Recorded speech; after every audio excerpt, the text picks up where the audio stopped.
네, 세 번째 과목인 공중보건학에 대해서 학습해 보도록 하겠습니다. 네, 공중보건학 총론인데요. 일단 공중보건학이 뭐라고 정의하는지 그 개념부터 한번 학습해 보겠습니다. 자, 공중보건학의 정의는요.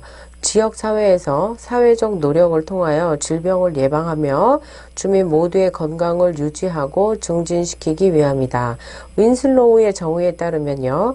공중보건학이란 환경위생과 전염병의 관리, 개인위생의 개별 교육, 질병의 조기 진단 및 예방을 위한 의료 서비스의 조직, 건강을 적절하게 유지하는 데 필요한 삶의 표준을 보장하기 위한 사회적 목표로서 조직화된 지역사회의 공동 노력을 통하여 질병 예방과 생명 연장, 그리고 신체적 및 정신적 효율을 증진시키는 기술이며 과학이다라고 윈슬로우가 이렇게 정의하고 있습니다. 자, 예방의학과 또 공중보건학에 대해서 학습해 보겠습니다. 환경위생 분야, 질병관리 분야, 보건관리 분야, 의료보장제도로 나누어지고요. 예방의학과 공중보건학을 비교하면 여러분들 화면에 지금 표가 나오고 있을 텐데요. 비교 한번 해보겠습니다.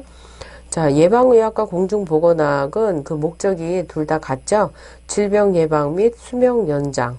공통사항이에요. 그렇죠? 육체적, 정신적 건강 및 효율 증진이라는 공통의 목적을 가지고 있습니다. 자, 근데 예방의학의 대상으로는 개인과 또 가족이 되겠고요. 또 공중보건학의 대상은 지역사회라는 점이 차이가 있습니다. 자, 책임의 소재도 예방의학은 개인 책임이라 그러면 공중보건학의 그 책임의 소재는 공공조직의 책임이다. 이렇게 보겠습니다.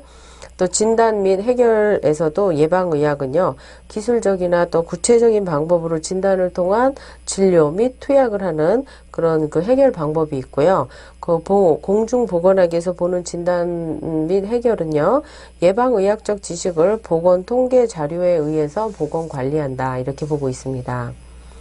자, 근데 공중보건 사업은요, 그 대상이 지역사회 전체 주민이라는 점, 그리고 최소 사업 단위가 바로 지역사회라는 점 여러분들 아셔야겠죠? 그리고 공중보건학의 목적으로는 질병 예방, 또 수명 연장, 그리고 신체적, 정신적 건강 증진에 그 목적이 있다. 네, 그리고 공중보건의 3대 요소가 있습니다. 감염병 예방, 그리고 수명 연장, 그리고 건강과 능률의 향상이라는 3대 요소를 가지고 있는 게 공중보건입니다. 네, 건강과 질병에 대해서 알아보겠습니다. 그럼 건강이 어떤 것이냐, 어떻게 정의하고 있는가 한번 살펴보겠습니다. 건강의 개념인데요. WHO 그 세계보건기구에서는 건강을 어떻게 정의하냐면요. 단순히 질병이 없는 상태뿐만 아니라 신체적, 정신적, 사회적, 영적으로 완전히 안녕한 상태다라고 정의하고 있습니다. 잘 알아두시는 게 좋겠죠? 또 건강 증진의 목적은요. 삶의 질 향상과 또 건강 수명 연장에 있다고 보겠습니다. 근데 건강 증진 및 인간의 기본 욕구를 매슬로우의 욕구 5단계로 표현했는데요. 이 매슬로우가 5단계로 나눠서 인간의 그 욕구를 표현했습니다. 첫 번째는 생리적인 욕구, 두 번째는 안전에 대한 욕구, 또 세 번째는 소속의 욕구, 그리고 네 번째는 존중의 욕구, 다섯 번째는 자아 실현의 욕구. 이렇게 건강 증진과 인간의 기본 욕구를 매슬로우는 5단계로 표현하고 있습니다. 질병의 그 개념은요, 질병이라는 건 어떻게 표현을 하냐면, 인체에 유해한 자극으로 인하여 우리 몸이 정상적인 기능을 하지 못하는 상태를 바로 질병이다. 이렇게 정의하고 있습니다. 또 인구와 보건 지표에 대해서 잠깐 살펴보면요. 그 세계보건기구 WHO의 건강 상태 지표가 있습니다. 영아 사망률, 또 유아 사망률, 평균 수명, 모성 사망률, 사인별 사망률, 신체 장애율, 발병률, 유병률, 사회적 정신적 건전성, 아동의 영양 및 정신 발달 상태 등을 들 수 있습니다. 국가별 건강 보건 지표로는 평균 수명과 영아 사망률, 그리고 조 사망률로 표현하고 있습니다. 자, 그러면 좀 자세하게 평균 수명에 대해서 알아볼까요? 평균 수명은요, 어떤 인구의 연간 사망자의 평균 연령을 뜻하는 말이고요. 인구 집단의 건강 수준을 나타내는 대표적인 보건 지표입니다. 네, 이번엔 조사망률이 뭔가 한번 살펴보겠습니다. 조사망률은 인구 1000명당 1년간 발생한 총 사망자 수에서 표시하는 비율인데요. 보통 사망률 이라고 표현하는 게 바로 사실은 조사망률이라고 하시면 되겠습니다. 그러면 이 보통 사망률인 조사망률은 어떻게 계산하냐면요. 연간 그 인구수 발생한 중앙 인구수의 그 분수가 이렇게 되는 거죠. 연간 중앙 인구수 분의 연간 총 사망자 수 곱하기 1000 이렇게 표현하는 게 조사망률, 보통 사망률이라고 표현하는 거고요. 근데 영아 사망률이라는 표현이 아까 나왔었는데요.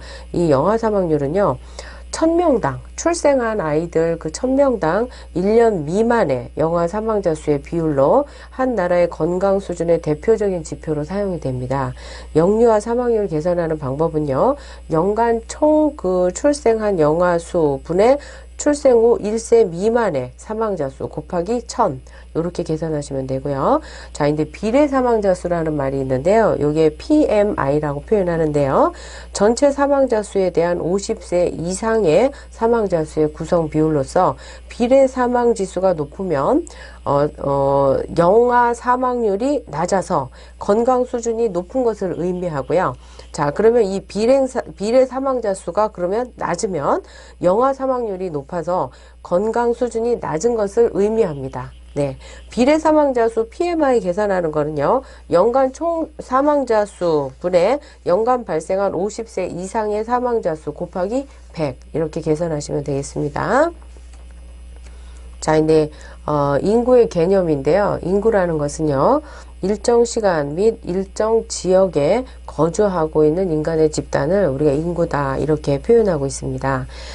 근데 1798년에 토마스 알 말더스가 인구론에 대해서 주장한 게 있는데요. 18세기 말 인구론에서 만혼 금욕으로 인구 증가 억제를 주장한 학자입니다. 근데 이 토마스 말더스가 표현한 말이 문장 그대로 기출문제에 나온 적이 있는데요. 그 문장은 인구는 기하급수적으로 늘고 생산은 산술급수적으로 늘기 때문에 체계적인 인구 조절이 필요하다라고 주장한 토마스 알 말더스 알아두셔야겠죠.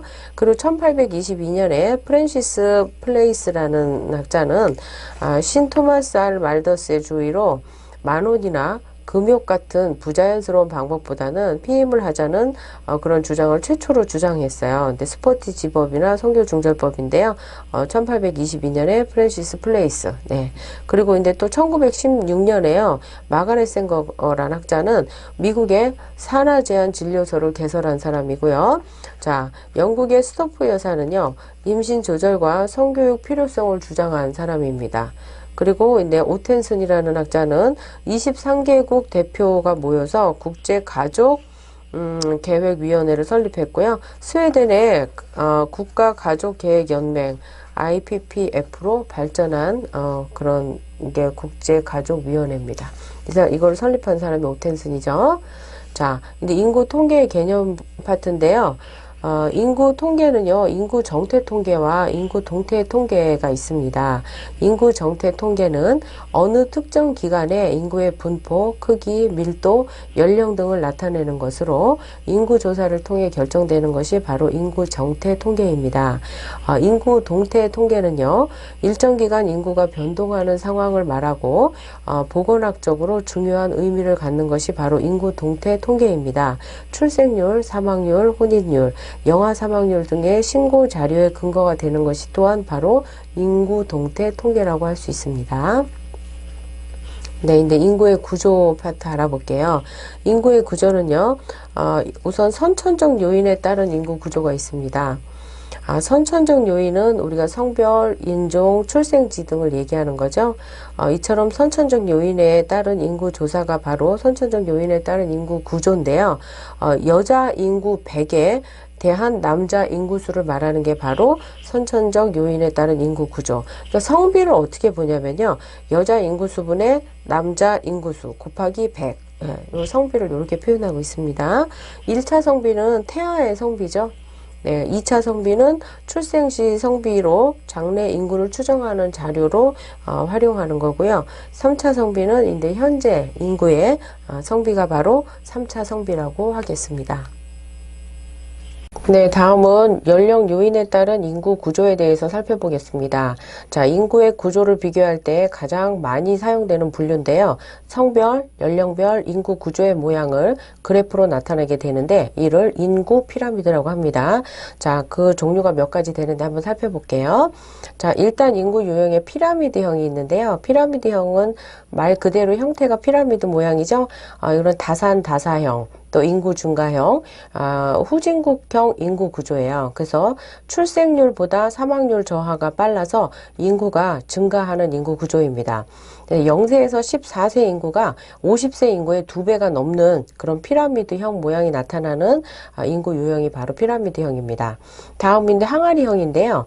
자, 항아리는 가운데가 좀 이렇게 넓잖아요. 그쵸? 여러분들 그림에 보시면 알 건데요.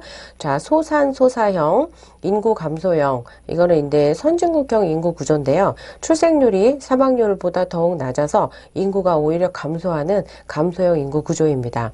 0세에서 14세 인구가 50세 이상 인구의 2배에 미치지 못하는 그런 특징이 바로 항아리형 구조입니다.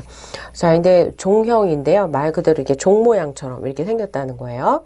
이것도 소산소사형, 그리고 인구 정지형, 그리고 선진국형 인구 구조예요. 이것도 출생률과 사망률이 모두 다 낮아서 정체 인구가 이루어지는 정체형 인구 구조가 바로 이 종 모양의 유형이다. 그래서 종형이라고 그러고요. 0세에서 14세 인구가 50세 이상 인구의 2배가 되는 그런 특징을 가지고 있습니다. 다음 모양은 별형인데요. 요거는 이제 유입형이에요. 그러니까 도시형 인구 구조예요. 유입형 도시형 인구 구조로서 생산 연령 인구가 많이 유입되는 도시형 인구 구조가 바로 별형입니다. 15세에서 49세 인구가 전체 50%를 넘는 구조가 바로 별 형태의 인구 구조입니다. 또 표주박형 인구 구조가 있는데요. 요거는 이제 오히려 유출형, 농촌형 인구 구조로서 생산 연령 인구가 오히려 바깥으로 많이 유출되어 있는 농촌형 인구 구조입니다. 15세에서 49세 인구가 전체 인구의 50% 미만이 되는 그런 유형이 바로 표주박형 유형이라고 할 수 있습니다. 근데 인구 조사 파트인데요. 인구 조사하는 방법에는 크게 두 가지가 있습니다. 인구 전수 조사와 간접 인구수 조사인데요. 먼저 인구 전수 조사는 국세조사 또는 인구 센서스라고도 하는데요. 현지 조사를 통해서 인구수를 파악하는 것으로 0과 5로 끝나는 해에 실시하는 그 조사가 인구 전수 조사입니다.